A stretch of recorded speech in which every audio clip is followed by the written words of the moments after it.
TV रख के पास पागल हुई सास। आजकल वर्मा जी की पत्नी देवकी जी केबल पर रियलिटी शोज देख देख कर बहुत कुछ सीख रही हैं। जैसे आज तो वो सुबह सुबह बेसुरे आलाप ले रही हैं। सारे गामा माँ जी, सारे गामा पा धा नी सा होता है। अरे वो तो सब गाते हैं, ये मेरा स्टाइल है। आवाज तो कम कर लीजिए माँ जी, पर्दे फट जाएंगे कान के। ये कहो कि पर्दों में आग लग जाएगी। देखना, मेरी आवाज सुन के जज आग लगा देगी, आग लगा देगी, तू तो आग लगा देगी, ऐसा बोलेंगे। सरिता वहां से परेशान होकर चली जाती है और सास रियाज जारी रखती है। सारे गाओ, सारे नाचो। तभी बाबूजी दुकान से लौटते हैं। अरे देवकी, क्यों तानसेन बनी हुई है? कान से खून निकालोगी क्या? अरे क्या हुआ, रियाज तो करने दो मुझे। इसको रियाज बोलते हैं? ऐसा लग रहा है जैसे घोड़े हिना रहा है। घोड़े पे बैठ के ही बम्बई जाऊंगी मैं तो, जब जज साहब कहेंगे कि देवकी तुम मुंबई आ रही हो। जज साहब, वो अदालत वाले? अरे नहीं नहीं, बड़े लोग हैं, आप नहीं जानते हैं। ओ मैं तो छोड़ चली अपना ये देश, बम्बई मुझे प्यारा लगे।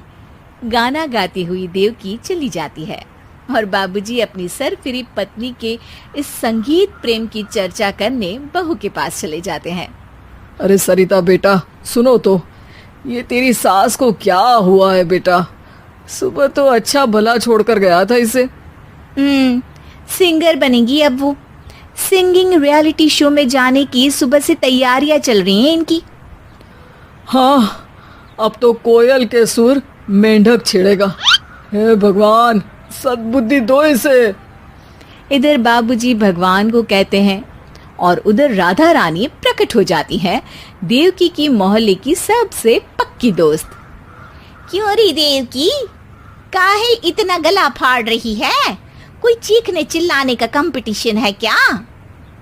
अरे ये देख, नया सिंगिंग शो, मैं भी गाऊंगी, हिंदुस्तान के दिलों की धड़कन बनूंगी। अरे इतना बेसुरा गा के दिलों की धड़कन नहीं, दिलों का अटैक बन जाएगी। इससे तो अच्छा है कि नाच ही ले। वैसे भी दिन भर मोहल्ले में नाचती तो रहती है तू, कभी इसके घर कभी उसके घर। देवकी को समझ में आ जाता है कि उसका गाना किसी को पसंद नहीं आ रहा। अगले दिन सरिता देखती है कि सास पैरों में घुंघरू बांध के नाच रही है। अरे माँ जी, क्या मंजुलिका बनी हुई है आज आप? अरे नाचने दे बहू, जब तक है जान जाने जहां मैं नाचूंगी। अरे माँ जी, अभी जान निकल जाएगी, इतनी जोर से नाचेंगी तो। अरे अरे, क्या कर रही हो? अरे दिख नहीं रहा, डांस कर रही हूँ। अरे जैसी तुम्हारी हरकत है, तुमको तो नागिन डांस करना चाहिए। वो भी करूंगी, भांगड़ा भी करूंगी, देखना जज मुझे देख के स्टैंडिंग ओवेशन देंगे। हाँ, स्टैंडिंग ओवेशन तो देंगे ही, ताकि खड़े होकर वहां से भाग सके तुम्हारा डांस देखकर। अरे कुछ ढंग की चीज करो, ये रोज क्या नया शुरू कर देती हो? सास को लगता है कि उसका डांस का सीन भी बिगड़ गया। अब वो टीवी देख के कोई और कलाकारी ढूंढने लगती है। तभी उसे टीवी पर खतरों के खतरनाक खिलाड़ी शो दिखता है, जिसमें लोग अलग अलग स्टंट करते हैं। बस देवकी को नया काम मिल जाता है।